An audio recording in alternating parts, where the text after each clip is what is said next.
The House Benghazi committee is used to attacks of Democrats and Secretary of State Hillary Clinton. That's the outside. But now the committee is under fire from the inside. A former Benghazi committee staffer now accusing the committee of partisan attacks on Secretary Clinton. That staffer claims he was fired for not going after Clinton, even saying, "My nonpartisan investigative work conflicted with the interests of the Republican leadership, who focused their investigation primarily on Secretary Clinton and her aides."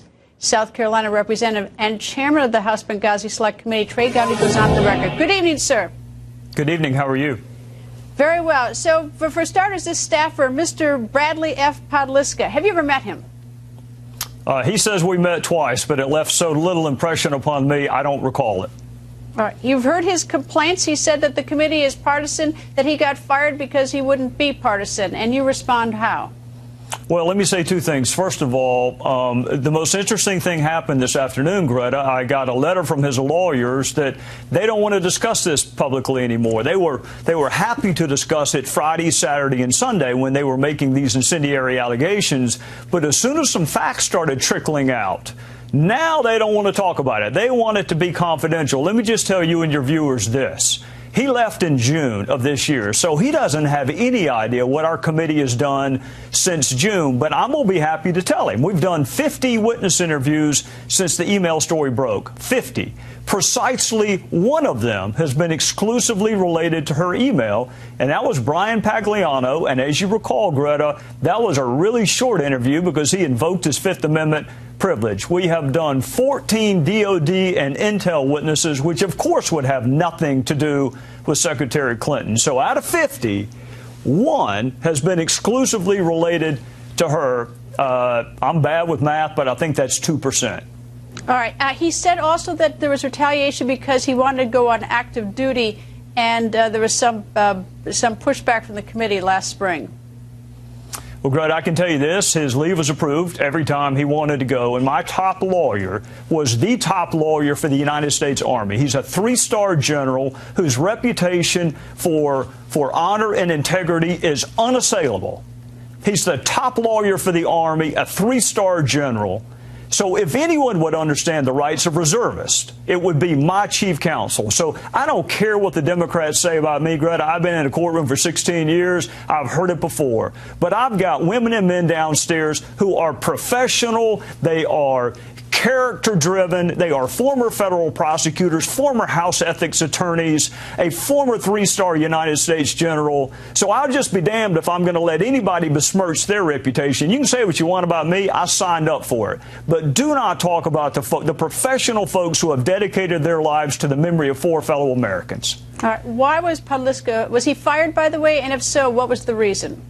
You know, I'm unclear, and I want to be respectful of the process. I have heard terminated, and I have heard resigned, and I have heard it was for a multitude of reasons. I can just tell you this. The very first time anyone ever heard an allegation about Secretary Clinton was Friday, this past Friday. Never once before.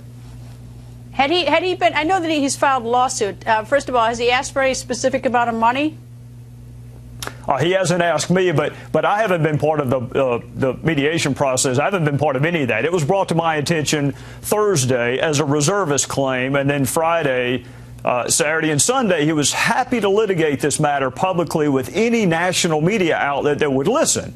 But when some facts started trickling out, for instance, the fact that he's been gone since June, the fact that out of 50 interviews, only one has been related exclusively to her email, then I get a letter from his lawyer saying, you know what, maybe we don't want to talk about this publicly anymore.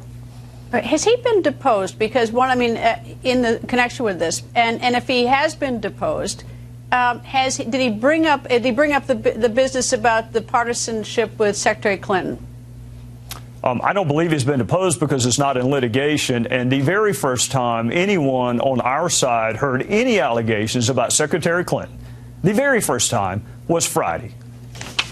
All right. So I guess that the committee will go forward that that you're going to continue. I also understand that you've got some Ambassador Stevens emails that those have been released to you. Where did those come from?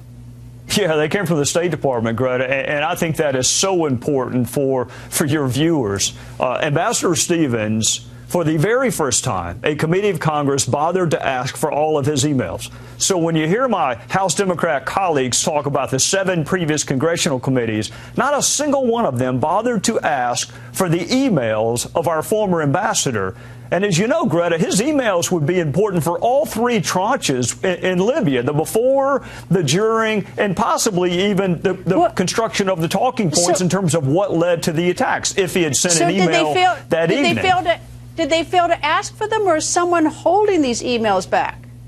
Well, they either didn't ask for them or they didn't press. And, you know, part of the allegation against my committee is that we're taking too long. Well, one of the reasons we're taking too long, Greta, is I'm not going to stop this simply because the State Department will not give me what I am entitled to. You would never pursue this investigation without every single one of Chris Stevens' emails. You would never do that. So why in the world would I do that? Even among the allegations of it's too slow and too costly. I just heard Marco say $500 million.